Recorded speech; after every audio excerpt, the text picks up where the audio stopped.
ព្រោះបេះដូងឈឺបេះស្ដាប់ឮពីបងសំបាយជាពីមួយឃ្លាដ៏ចំឡាយសុំប្រកែកថាធ្វើមិនបានពួកយើងស្រឡាញ់គ្នាយូរហើយហេតុមិនឡើយបន្តមិនបាន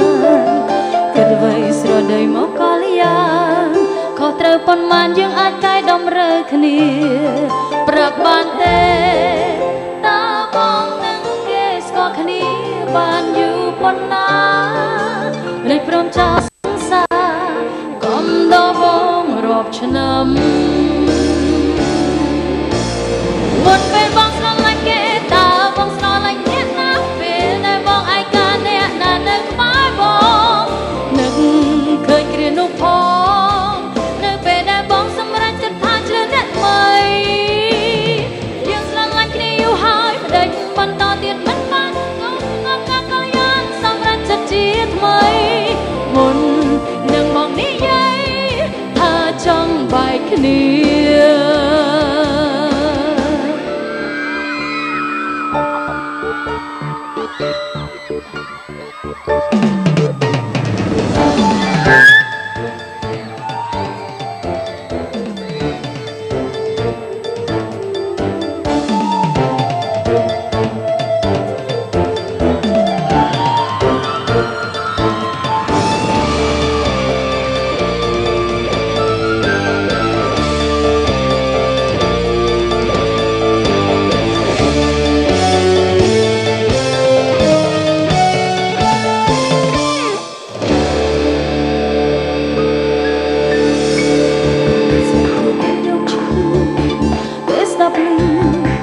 បងសំបាយជាពីមួយឃ្លាដ៏ចំឡាយសុំប្រកែកថាធ្វើមិនបានពួកយើងស្រឡាញ់គ្នាយូរហើយហេតុមិនដេចឡើយបន្តមិនបានគិតអ្វីស្រដីមកកលយ៉ាងខុសត្រូវប៉ុន្មានយើងអាចកែតម្រូវគ្នាប្រាប់បានទេតើបងនឹងគេស្គាល់គ្នាបានយូរប៉ុណ្ណាមិនព្រមចោលសង្សារកុំដល់បងរាប់ឆ្នាំមុនពេលបងស្រឡាញ់គេតើបងស្រឡាញ់អ្នកណាពេលដែលបងឯកាអ្នកណានៅក្បែរបងនឹកឃើញគ្រានោះផងនៅពេលដែលបងសម្រេចចិត្តថាជ្រើសអ្នកថ្មីយើងស្រឡាញ់គ្នាយូរហើយមិនដេញបន្តទៀតមិនបានសម្រាប់ចិត្តជាថ្មីមុននឹងបងនិយាយថាចង់បែកគ្នាមុនពេលបងស្រឡាញ់គេតើបងស្រឡាញ់អ្នកណាពេលដែលបងឯកាអ្នកណានៅក្បែរបងនឹកឃើញគ្រានោះផងនៅពេលដែលបងសម្រេចចិត្តថាជ្រើសអ្នកថ្មីយើងស្រឡាញ់គ្នាយូរហើយមិនដេញបន្តទៀតមិនបាន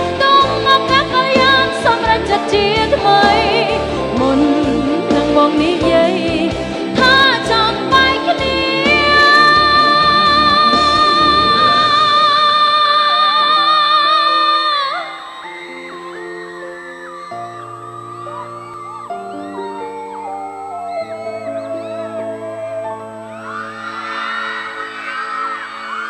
អរគុណចាអរគុណច្រើនស្រឡាញ់គ្នាយូរហើយមិនបន្តទៀតមិនបានបន្តជាមួយកញ្ញាទៀតបានអត់កុំទុកឲ្យកញ្ញាបេះដូងឯកាណាអរគុណចាអរគុណឥឡូវសូមបន្តជាមួយនាងខ្ញុំមួយបាត់ទៀតរាំជាមួយនាងខ្ញុំណា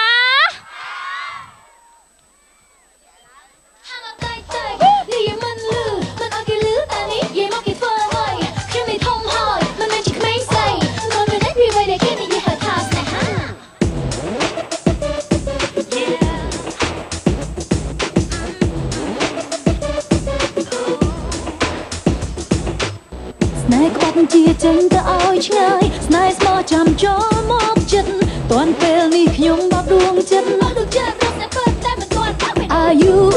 ប៉ុណ្ណាដឹងរឿងស្នេហាតាមមិត្តភ័ក្តិមិនទាន់រកបានម្នាក់តែក្នុងរំតែស្នេហាទៅទៅតូចមើលកូនរឿងស្នេហ៍ចង់ដែរប៉ុន្តែខ្លាច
អរគុណចា